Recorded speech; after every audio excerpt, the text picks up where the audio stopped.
Hey guys, welcome back to my YouTube channel. तो आज हम पोस्ट सीरीज को फिर से कंटिन्यू करने जा रहे हैं। तो जैसे कि हमने प्रीवियस एपिसोड में देखा था, ल्यूजेंग एक रूम में पहुंच जाता है और बोलता है क्यों मैं इस रूम में कैसे पहुंच गया, मेरे को बैटलफील्ड में नहीं ले जाना चाहिए था। तो एपिसोड नंबर 427 की स्टार्टिंग होती है। ल्यूजेंग आगे की तरफ देखता है, आगे एक डोर होता है। ल्यूजेंग डोर के पास पहुंच जाता है, सोच रहा होता है मैं बाहर जाता हूँ और देखता हूँ जरा सा। ल्यूजेंग जैसे डोर को ओपन करता है वो एक जगह पहुंच जाता है जहाँ पे सीढ़ियां होती है और हर सीढ़ी के पास एक डोर होता है। वो वैसे गोल गोल घूम के ऊपर की तरफ जा रहा होता है। जैसे ल्यूजेंग बाहर आता है, ल्यूजेंग के साथ एक वॉरियर भी निकलता है। वो वॉरियर ल्यूजेंग की तरफ देख रहा होता है। ल्यूजेंग का फेस उसे फ्लेम्स की तरह लग रहा होता है। अनोनमस गाइस, वो बोलता है क्या यहाँ पे गोल्ड मार्शल आर्टिस्ट भी है और ऊपर से वो अनोनमस है। बाकी से भी बोल रहे होते हैं कि एक सर्टिफाइड गोल्ड मार्शल आर्टिस्ट, क्या ये हाई लेवल वॉरियर्स को चैलेंज करने के लिए यहाँ पे आया है? किस पावरफुल क्लैन ने इसे यहाँ पे भेजा है? इतना ज्यादा कॉन्फिडेंस है इसके पास। ल्यूजेंग अपने फेस को टच करता है और बोलता है कि ये अनोनमस सी चीज तो कुछ ज्यादा ही अच्छी है। ये जो ब्लैक थिंग है इसने मेरे पूरे फेस को कवर किया है, तो बाकी लोग मुझे देख नहीं सकते हैं, पर इससे मेरे को कोई प्रॉब्लम नहीं हो रही है, तो मैं फाइट कर सकता हूँ बिना किसी टेंशन के। ल्यूजेंग बोलता है मैं कहाँ पे हूँ? तो वो जो उसके साथ वाला मार्शल आर्टिस्ट होता है वो बोलता है कि तुम्हारा पहला टाइम होगा ना हॉल ऑफ ट्रू गॉड्स में एंटर करने के लिए। सर्टिफाइड गॉड मार्शल आर्टिस्ट ऐसे क्वालिफाइड नहीं होते यहाँ पे एंटर करने के लिए। वो ट्रू गॉड हॉल में एंटर नहीं कर सकते हैं क्योंकि सिर्फ ट्रू गॉड्स के लिए बना होता है। ऐसे वो स्टार्टिंग में जब फाइट करते हैं, मतलब जेड वॉल ऑफ लेजेंड्स को यूज करते हैं, तो रैंडम ओपोनेंट से फाइट होती है उनकी। पर जो लो रैंक ट्रू गॉड होते हैं वो डिफरेंट होते हैं। हर एक लो रैंक ट्रू गॉड जो होता है उनके पास अपना इंडिपेंडेंट रूम होता है, उससे वो रैंडम ओपोनेंट्स को फाइंड कर सकते हैं या फिर स्पेसिफिक वॉरियर को भी चूज कर सकते हैं, जिसकी वजह से उनकी रैंकिंग इंक्रीज हो जाएगी। जब तुम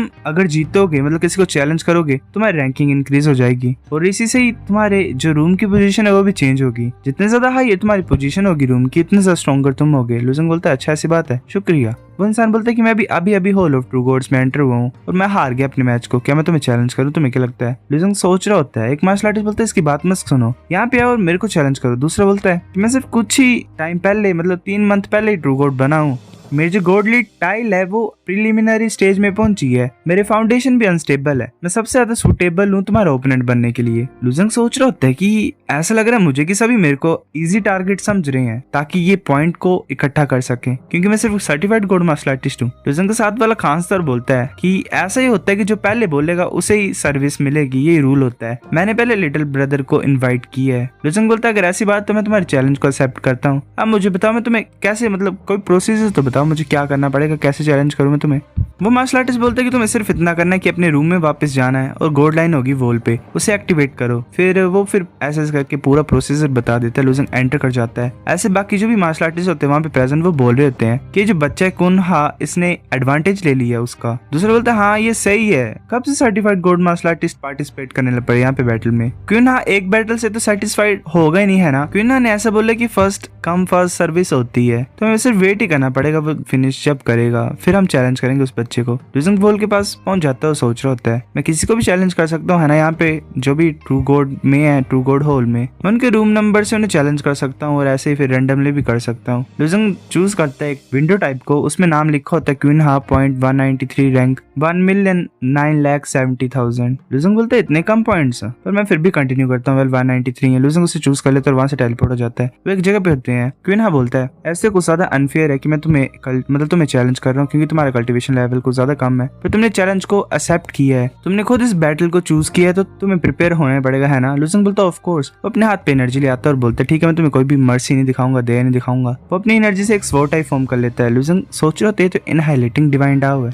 दोनों एक दूसरे के सामने होते हैं। ल्यूजेंग सोच रहा होता है एक डिवाइन डाव जो कि डिवाइन स्पार्क से एक्टिवेट होता है, उसकी वजह से वो हाई लेवल पे पहुंच जाता है डिवाइन डाव। क्यों ऐसे तो लो रैंक ट्रू गॉड में से है, मतलब वीकेस्ट, पर इसकी स्ट्रेंथ को मैं अंडर एस्टिमेट नहीं कर सकता हूँ। मेरे पास ना ही डिवाइन स्पार्क है और ऊपर से बात यह है कि ये सही नहीं होगा अगर मैं इमोशन सर्विंग डिवाइन डाव को रिवील करूंगा, तो चलो मैं अपने अकेले हाथों से ट्राई करता हूँ डील करने के लिए। वह ल्यूजेंग एक तरह से आधी स्ट्रेंथ को यूज कर रहा है अपनी। वो मार्शल आर्टिस्ट बोलते मैं रेडी हूँ, तुम्हारा वेपन कहाँ पे है? अगर तुम निकालोगे नहीं उसे तो लोग मुझे बोलेंगे कि मैं ऐसे ही एक कमजोर को बुली कर रहा हूँ। ल्यूजेंग बोलते कोई जरूरत नहीं है इसकी, चलो आगे आओ मेरी तरफ, मतलब स्टार्ट करते हैं हम। वो जल्दी से मूव करता है क्वीनहा की तरफ। क्वीनहा सोच रहा होता है ये इंसान ग्राउंड को भी तोड़ सकता है ऐसे, मतलब अपने टच से ही पैरों के, इस मैन की स्ट्रेंथ तो। फिर वो हैरान हो जाता है, ल्यूजेंग की तरफ देख रहा होता है, बोलते नहीं ये तो कुछ फास्ट है जितना मैंने एक्सपेक्ट किया था। अपनी स्वॉर्ड से एनहाइलाइटिंग स्लैश करता है। एक स्लैश टाइप ल्यूजेंग की तरफ जा रहा होता है और बाकी छोटे छोटे स्लैश भी होते हैं उसके बड़े से स्लैश के अराउंड में, और ल्यूजेंग की बॉडी से लगते हैं, पर ल्यूजेंग को कुछ नहीं होता। क्वीनहा बोलते तुम, वो सोच रहा होता है कि पास में अगर मैं एनहाइलेटिंग डिवाइन डाउ को अनलीश करता था तो ऑर्डिनरी ट्रू गॉड जो होते थे लो रैंक के, उनको मुश्किल हो जाता था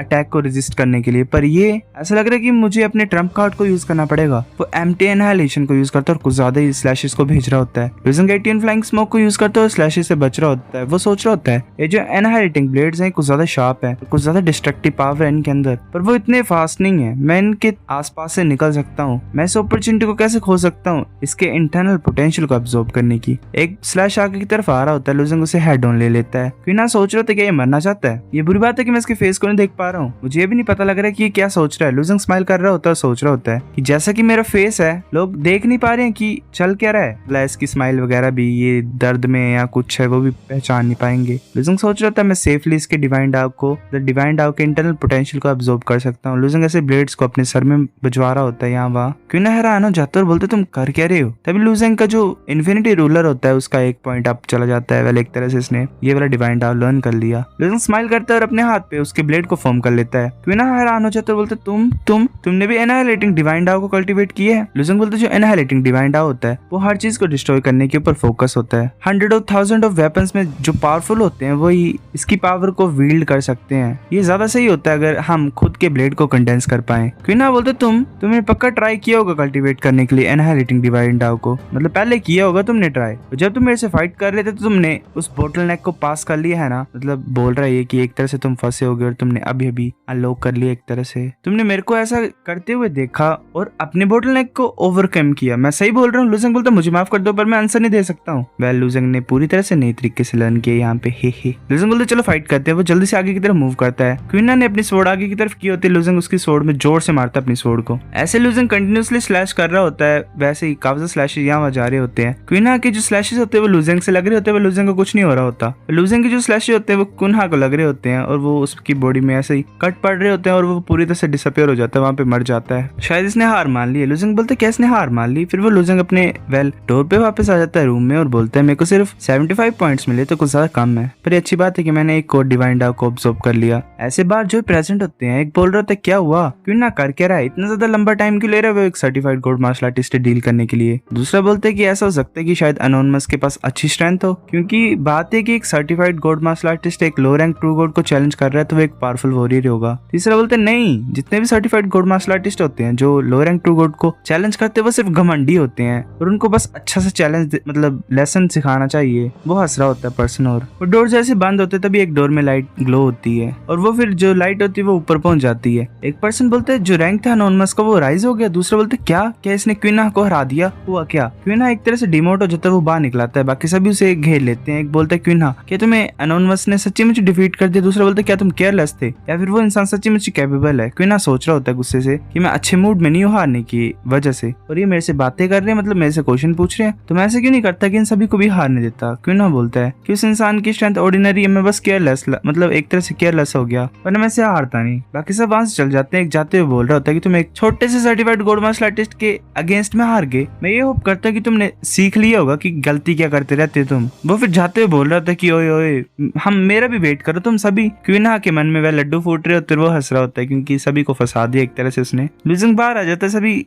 मार्शल आर्टिस्ट ने उसे कवर करके रखा होता है। लूजिंग बोलता तुम चाहते क्या, तुम कर क्या रहे हो यहाँ पे। एक मार्शल आर्टिस्ट बोलता है मेरे चैलेंज को एक्सेप्ट करो, मैं क्वीना से कमजोर हूँ, तुम मेरे को भी हरा सकते हो। दूसरा बोल रहा था हाँ मुझे चूज करो। लूजिंग बोलता मैंने सुना कि हम सेम ही ओपोनेंट को बार बार चैलेंज नहीं कर सकते हैं और ना ही उस ओपोनेंट को चैलेंज कर सकते हैं जो कि 100 प्लेसेस हायर होता है हमसे या फिर लोअर होता है। अगर तुम इन कंडीशंस के अंदर हो तो मैं किसी को भी एक्सेप्ट करूंगा। बाकी सब बोल रहे थे ठीक है। फिर ऐसे ही थोड़े टाइम के बाद लूजिंग की जो रैंकिंग होती है वो इंक्रीज हो जाती है। एक मार्शल आर्टिस्ट बोलते है ये बच्चा एक्चुअली में 4 मैचेस को जीत गया ऐसे रो में और इसकी रैंकिंग जो है वो 100 से भी ज्यादा इंक्रीज हो गई। लूजिंग बोलता है कि कोई और मेरे को चैलेंज करना चाहता है। कोई कुछ नहीं बोल रहा होता, क्यों ना सोच रहा होता है ये एनोनिमस मैन ये सच्ची मुझे अमेजिंग है, ये मेरे को लगता है कि रिकॉर्ड को तोड़ सकता है, मेरे को अपने क्लैन को बताना चाहिए इसके बारे में। लूजिंग सोच रहा था ऐसा लग रहा है कि कोई भी आज मैच नहीं होंगे और चलो वापस जाता हूँ पर्पल साउल पैलेस में। एटलीस्ट मैंने 500 पॉइंट्स तो ऑब्टेन किए हैं और सक्सेसफुली एक ओपोनेंट की डिवाइन डाउ को भी अब्सॉर्ब किया है। लूजिंग बाहर आ जाता है तो वहाँ पे हाँ लूशियो होती है सब सेंट के साथ। लूजिंग सोच रहा होता है हाँ लूशियो यहाँ पे क्या कर रही है और ऐसा लग रहा है कि मेरे को फाइंड करते हुए यहाँ पे आई है। इसने शायद हाँ जियो को बता दिया होगा मेरी आइडेंटिटी के बारे में, है ना, शायद हो सकता है ऐसा। सबसेंट बोलती है कि जो प्रिंसेस है रॉयल हान क्लैन की वो तुम्हें मिलने के लिए आई है, तुम आते क्यों नहीं और इसे ग्रीट क्यों नहीं करते। हाँ लूशियो धीरे से बोलती है कि आंट यू ये कुछ ज्यादा नहीं नहीं कि तुम इसे बोल रहे हो मेरे को ग्रीट करने के लिए। लुसिंग बोलते हैं पर्पल साउल पैलेस का लियू टानजिंग ग्रीट करता है क्राउन प्रिंसेस को। ल्यूशु हैरानी से चुप हो जाती है, फिर थोड़े एरोगेंटली बोलती है घमंड से कि मैं किसी लियू टानजिंग को नहीं जानती हूँ, मैं सिर्फ उसे जानती हूँ। मतलब ये नाम बोलने लगी होती है। लुसिंग सोच रहे नहीं, अगर ऐसे कंटिन्यू करती रहेगी तो मुझे लगता है मेरी आइडेंटिटी को रिवील कर देगी। लुसिंग बोलते योर हाइनेस, मैंने ऑलरेडी पार्टिसिपेट कर लिया बैटल्स को और वॉरियर्स को चैलेंज किया हायर लेवल पे। अगर मैं तुम्हें फ्यूचर में मिलूंगा तो प्लीज दया दिखाना। हाँ लुशु सोची होती है कि सच्ची मुची इसे डर है कि मैं इसकी आइडेंटिटी को रिवील कर दूंगा जियू के सामने। चलो भूल जाती हूँ और ऐसा प्रिटेंड करती हूँ कि मैं अभी अभी इससे मिली हूँ। वो अपने हाथ में एक बॉक्स टाइप को ले आती है और बोलती शुक्रिया उस दिन चुयू के हेल्प करने के लिए। वो उस बॉक्स को खोलती है और बोलती है ये तुम्हारे लिए गिफ्ट है। वो एक पिल टाइप होती है। सबसेंट बोलती है कि लुशु तुम कुछ ज्यादा जनरस हो, ये तो 7 टाइम रिफाइंड गोड टर्निंग पिल है, ये कुछ ज्यादा रेयर चीज है। मास्टर भी बोलता है कि इसको खाने के बाद ये इजिली तुम्हारे ट्रू एसेंस की सी में चले जाएगी और तुम्हारे डिवाइन स्पार्क की कंडेंसेशन को एक्सेलेरेट कर देगी। पर इस तरह की पिल 2 या 3 टाइम से रिफाइंड होती है। कुछ ही लोग 7 टाइम रिफाइंड पिल बनाती है इन्हें, मतलब इस पिल को 7 टाइम रिफाइन करते हैं। लुजंग बोलते शुक्रिया उसे लेके। वो लुजंग के हाथ को पिंच कर रही होती है, अपने नाखून को छुपा रही होती है। सो गाइस एपिसोड नंबर 427 इतना था। अगर आपको वीडियो पसंद तो लाइक करो, नहीं बेफिक्र लाइक कर दो, शेयर करो अपने दोस्तों के साथ, कमेंट करके बताओ अगर आपको वीडियो कैसी लगी। सब्सक्राइब करो। तब तक के लिए बाय बाय।